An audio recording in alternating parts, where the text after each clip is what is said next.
يا حبيب الله يا رسول الله يا حبيب الله يا رسول الله يا حبيب الله يا رسول الله هذا الرسول إذا يبسم. Boleh gemar mencela, tidak boleh gemar melaknat, tidak usah suka berbuat keji. Berbuat keji itu suka iseng, ganggu orang. Itu perbuatan keji. Sengaja pukul, sengaja sembunyiin barangnya orang. Jangan dijadikan bercanda ini teman-teman. Maaf, sengaja buang angin, ganggu temannya. Nah, iya. Kemarin orang nanya di bahasan saya di Bulughul Maram, Ustadz bagaimana saya ini suka tidak bisa tahan diri, selalu keluar angin. Bagaimana hukumnya? Boleh nggak tahan kalau saya lagi sholat? Saya bilang sebelum saya jawab, saya bilang gini, ini adalah sebuah hal yang dibiasakan. Coba kalau antum biasakan teman-teman tidak buang angin sembarangan. Maaf saya bahasakan ini, antum tidak akan terbiasa di depannya orang. Bahkan subhanallah kita akan melepaskan angin itu di tempatnya saja, di WC. Yang lainnya tidak pernah. Ada orang nggak bercanda, pegang kuping temannya, bunyi kentutnya.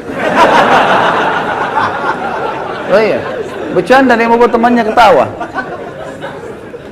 Duduk sama istrinya, istri dikentutin sama dia. Kenapa ini? Dianggap bercanda? Jangan. Nanti akhirnya jadi kebiasaan. Nanti antum biar depannya tamu juga begitu.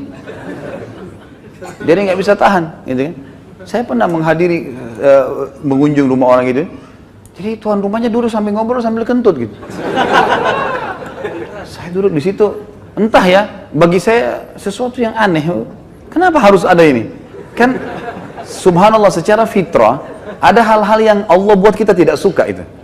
Ya? Tidak suka orang ngupil, orang apalah nguangin angin itu, apalah itu orang sembunyikan barang-barangnya orang lain. Sebenarnya fitrahnya orang tidak suka. Cuma syaitan kemas seakan-akan itu lucu sehingga dijadikan bahan bercandaan. Jadi ini semua saya harus diulang, harus diulang. Ini sama dengan istilah tadi dikatakan fahish. Fahish itu suka berbuat keji, iseng. Nabi mengatakan orang mukmin tidak boleh begitu. Dan bazi itu suka berkata kotor. Ya. Kata Nabi SAW, la yahillu li muslimin an yushira ila akhihi binadratin tu'zi. Seorang muslim tidak boleh mengisyaratkan kepada saudaranya sesama muslim dengan pandangan yang menyakitinya. Tadi pandangan sinis, ya, menganggap remeh dari tatapan matanya. Gitu kan. Ini semua teman-teman tidak boleh sama sekali. Ingat, siapapun yang menganggap remeh orang lain, teman-teman, hati-hati, keadaan orang itu bisa berpindah pada antum. Hati-hati. Dalam sebuah kisah disebutkan seorang salafil ummah pernah cerita dari kalangan tabi'in. Dia bilang, saya masuk ke masjid, saya temukan ada orang lagi sholat.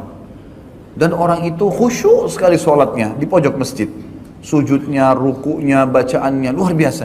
Terlintas di hati saya perkataan dan saya mengiyakan terlintasan itu, oh orang itu kayaknya riya, karena orang itu pas lagi sujud nangis.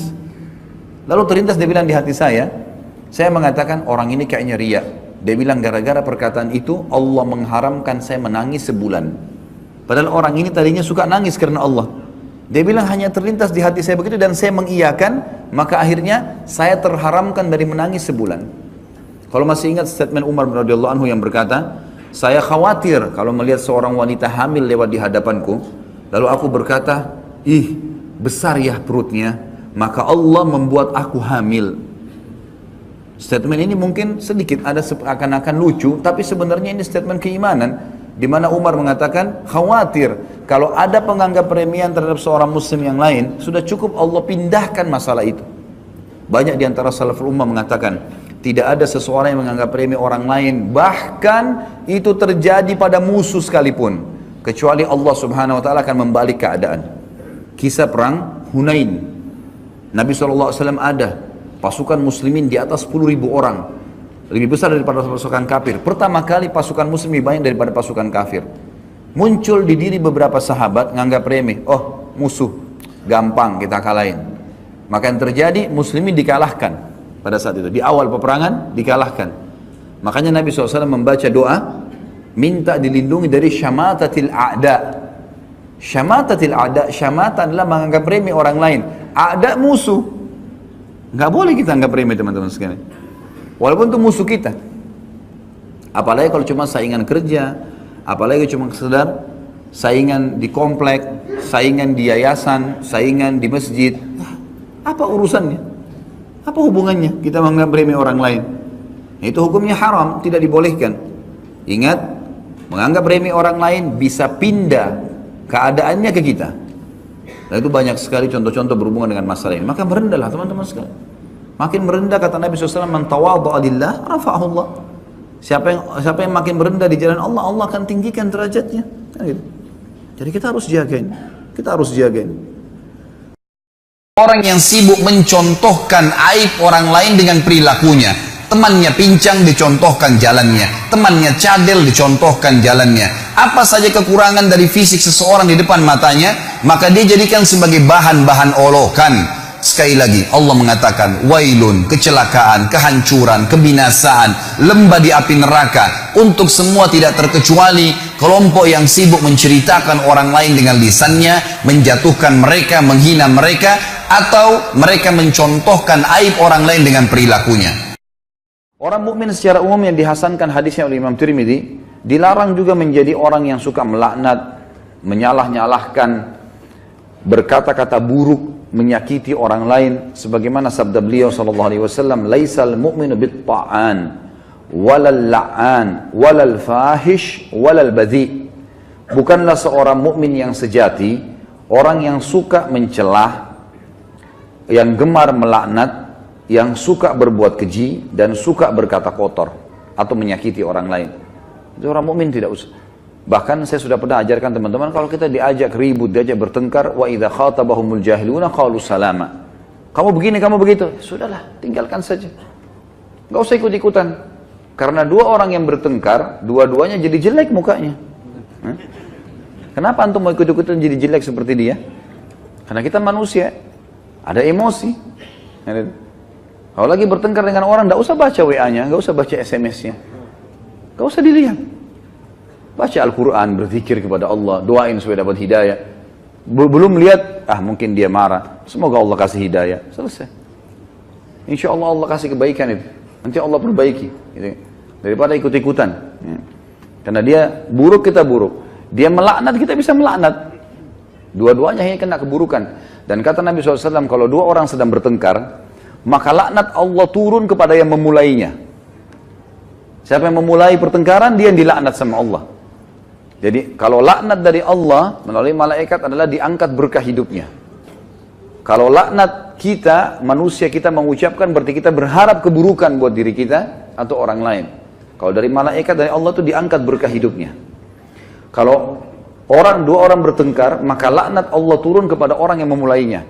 Dan yang tidak membalasnya terus didoakan malaikat agar dapat rahmat dan pengampunan sampai dia membalasnya. Kalau dia sudah balas, dua-dua kena laknat. Jadi tinggalkan saja. Ya. Kamu begini, kamu begitu ya, ngomong aja, kita jalan saja. Dia yang ngomong. Tulis SMS sampai 1000, enggak usah baca. Enggak usah baca. Kita baca, wah dia begini, balas lagi, habis umur gitu. Untuk apa?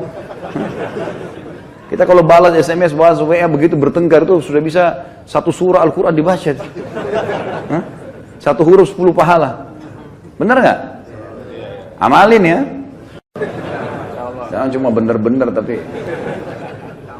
Contoh realita lapangan, banyak orang begitu. Jadi jangan buang-buang waktu, nggak ada gunanya.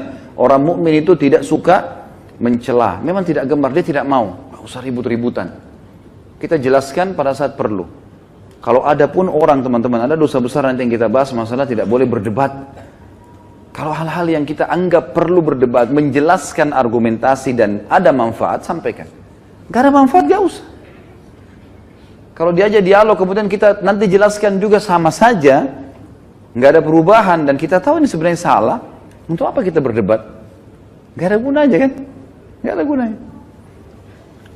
Pernah salah satu ulama di Madinah didatangi oleh seorang syekh Syiah dari Iran di musim haji, waktu kami masih mahasiswa di sana. Diajak berdialog, kami mau berdialog. Syekhnya angkat Quran, kemudian dia bilang, di depan mahasiswa, saya mau berdebat dengan anda, tapi percaya nggak dengan ini?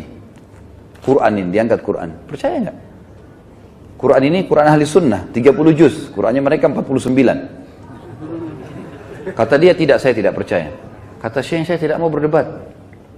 Lalu rujukannya apa nanti? Nggak ada gunanya. Macam-macam mereka ucapkan, oh penakut, oh begini. Ngomong aja, silakan. Ukir kata-katamu sepanjang mungkin, tidak masalah. Hah? Tulis silakan sampai capek. Malaikat juga catat kan? Dan kalau laknat itu, doa itu tidak layak untuk orang itu, kembali ke siapa? Ke dirinya sendiri.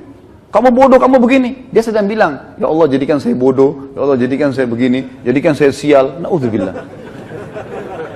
Hah? Paham ya? Alhamdulillah. Amalkan.